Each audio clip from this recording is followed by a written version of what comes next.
સુરેન્દ્રનગરના દસાડા વિધાનસભા વિસ્તારમાં મતદાર યાદીમાંથી મોટા પાયે નામ કમી કરવાના મુદ્દે રાજકારણ ગરમાયું। પૂર્વ ધારાસભ્ય નૌશાદ સોલંકીની આગેવાનીમાં કોંગ્રેસે મામલતદાર કચેરીએ હલ્લાબોલ કર્યો। કોંગ્રેસનો આક્ષેપ છે કે ભાજપના નેતાઓ દ્વારા ષડયંત્ર રચી અને 5000થી વધુ મતદાતાઓના નામ કમી કરવા માટે ફોર્મ નંબર 7 ભરી દેવામાં આવ્યા છે। કોંગ્રેસે આને લોકશાહીની હત્યા ગણાવી તાત્કાલિક તપાસની માંગ કરી અને કાવતરું કરનાર તત્વો સામે કડક ફોજદારી પગલાં ભરવાની ચીમકી ઉચ્ચારી છે।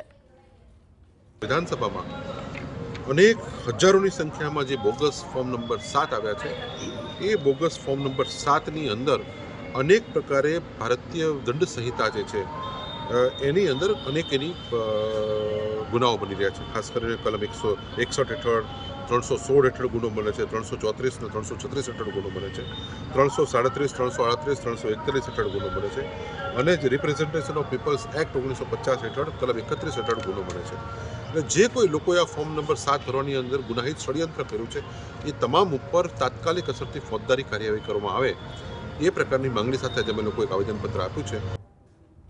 આજ અંગે વધુ વિગત મેળવી લઈએ। સંવાદદાતા ફઝલ અમારી સાથે જોડાઈ ગયા છે। ફઝલ, દસાડા વિધાનસભા મતદાર યાદીમાંથી મોટે પાયે નામ કમી કરવાનો આક્ષેપ, શું વિગતો? ખાસ કરીને હાલ સમગ્ર ગુજરાત રાજ્યમાં એસઆઈઆરની કામગીરી છે તે ચાલી રહી છે અને હાલમાં અંતિમ તબક્કાની કામગીરી છે તે તંત્રના અધિકારીઓ દ્વારા કરવામાં આવી રહી છે। પરંતુ જે 7 નંબરનું ફોર્મ ભરી અને જે મતદાતાઓના નામ કમી કરવા મુદ્દે હવે કોંગ્રેસ પણ આકરા પાણી આવી છે। સુરેન્દ્રનગર જિલ્લાના દસાડા તાલુકામાં 5000થી વધુ આ જે મતદાતાઓ છે તેમના નામો કમી કરી નાખવામાં આવ્યા હોવાનું સામે આવતા પૂર્વ ધારાસભ્ય નૌશાદ સોલંકી છે તે પોતાની ઓફિસ છોડી અને તાત્કાલિક મામલતદાર કચેરીએ દોડી ગયા હતા।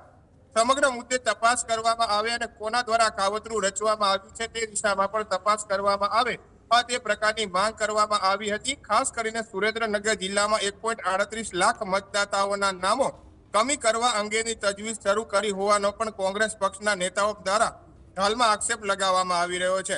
આજે કોંગ્રેસે ખુલ્લો આક્ષેપ કર્યો છે કે ભાજપના જ નેતાઓ દ્વારા આ પ્રકારનું કાવતરું છે તે કરવામાં આવ્યું છે। જે ફોર્મ નંબર 7 છે જે મતદાતાઓનું નામ કમી કરવા માટે ઉપયોગમાં લેવામાં આવતું હોય છે તે ભાજપના જ નેતાઓ દ્વારા ભરી નાખવામાં આવ્યા હોય અને ચૂંટણી વિભાગ સમક્ષ આ રજૂ કરવામાં આવ્યા હોવાનો કોંગ્રેસનો આક્ષેપ છે। પરંતુ હવે આ મુદ્દે તટસ્થ તપાસ થાય અને જે મતદાતાઓના નામ કમી કરવા માટેનું જે કૌભાંડ આચરવામાં આવ્યું છે આ દિશામાં યોગ્ય તપાસ કરી અને તેમની સામે એફઆઈઆર એટલે કે પોલીસ ફરિયાદ દાખલ થાય અને તેમના વિરુદ્ધમાં પગલાં ભરવામાં આવે તેવી કોંગ્રેસ પક્ષના નેતાઓએ પણ માંગ કરી છે। કોંગ્રેસ પક્ષના નેતાઓ જણાવી રહ્યા છે કે હવે તેમના વર્ચસ્વનો સવાલ છે।